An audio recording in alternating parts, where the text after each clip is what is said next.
Hi everyone, I'm Luis from LuisReviewer.com, and I want to welcome you to my new podcast, World of Entertainment.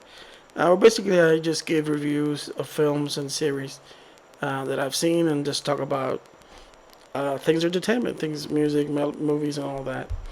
And I'm gonna get right to the reviews this week. I'm not gonna. It's not gonna be a big show because I haven't. I did see a few documentaries and a few things that I'm gonna be talking about, but the main thing is I want to talk about Stillwater, which is the main film that I got to see. I saw it on the theater today, my second time back after a long, year.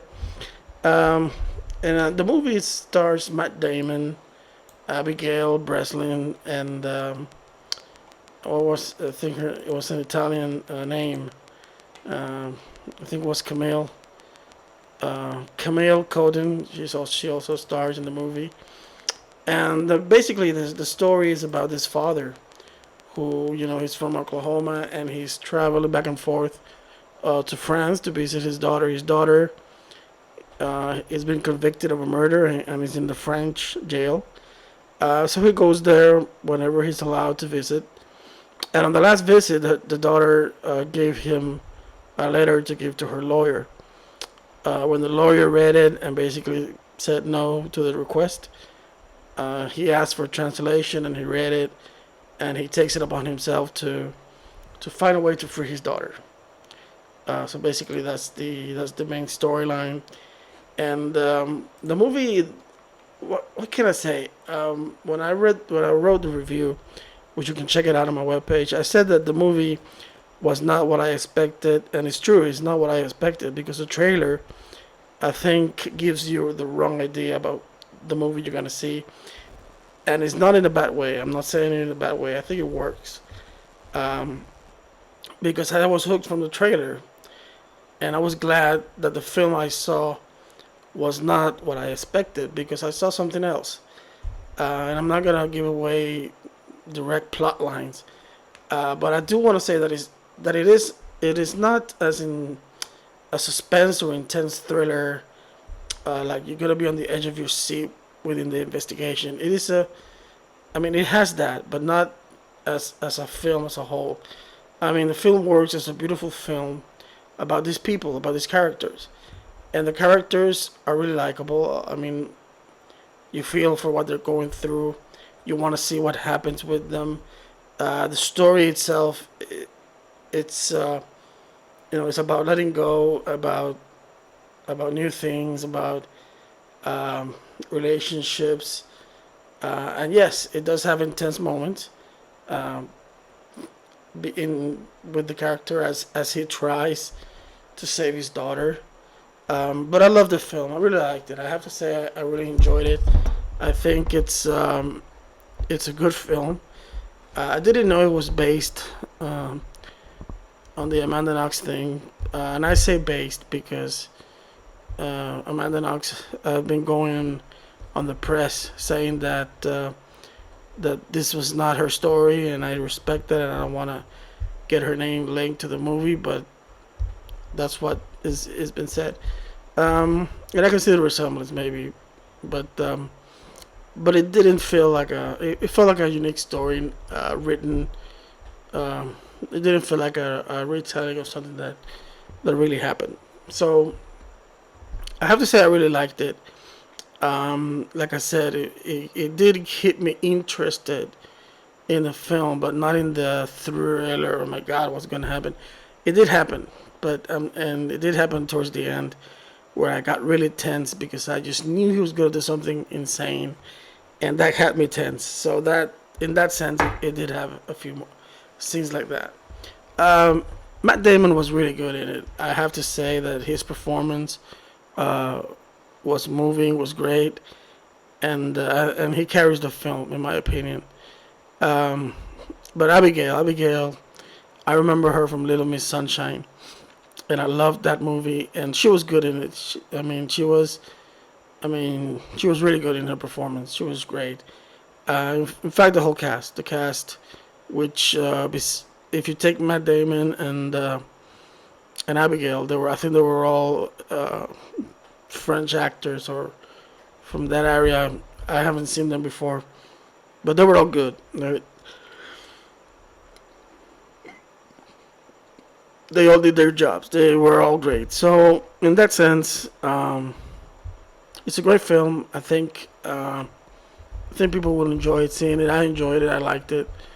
Um, and now I'm gonna move on. Um, so that's basically the movie that I saw. But of course, this week or last week we had, and I'm sure I'm pretty late because everyone has already talked about it. He-Man. He-Man was released on Netflix. I think last week, and it's been. I think is based on what I heard, it's been mixed. The reviews. I enjoyed it. Um, but me myself, I was more of a She-Ra fan than He-Man. Although I grew up on He-Man and I had the toys, and of course I love He-Man.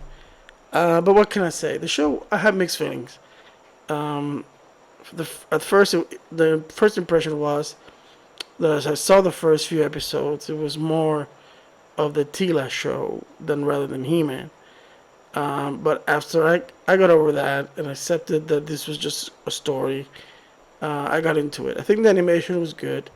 The voices, I think they were good, especially Mark Hamill. And of course, Kevin Conroy as Merman.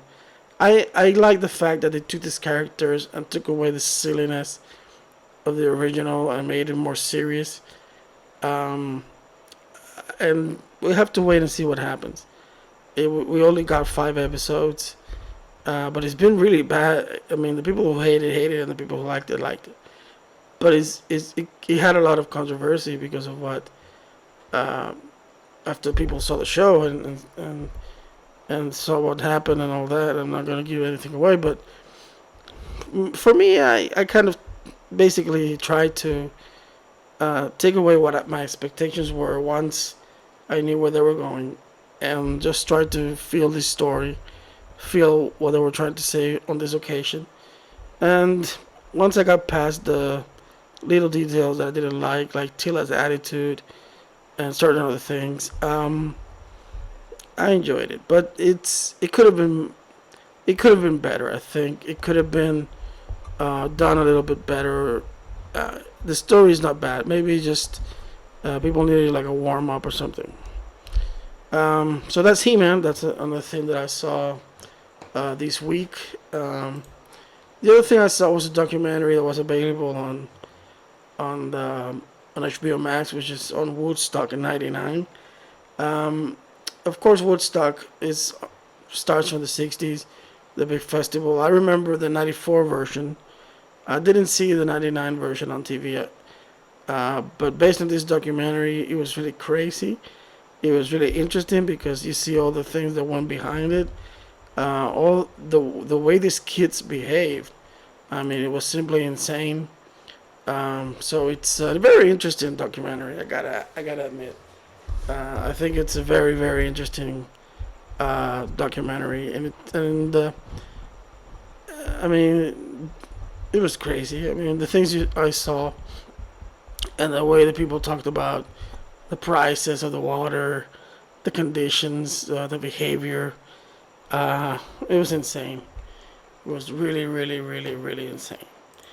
The other documentary that I saw wasn't this one was on Disney Plus, and it's Playing with Sharks, directed by Sally Aitken, and it takes a look at the life of Valerie Taylor. She was a very famous. I mean, she is a famous diver. She started out as a spearfishing champion, and then she developed into a protector of the sea, especially sharks. The images are great. I mean, the footage we see from the '60s to now, and how they dived and how they mix themselves with sharks and all the animals underwater.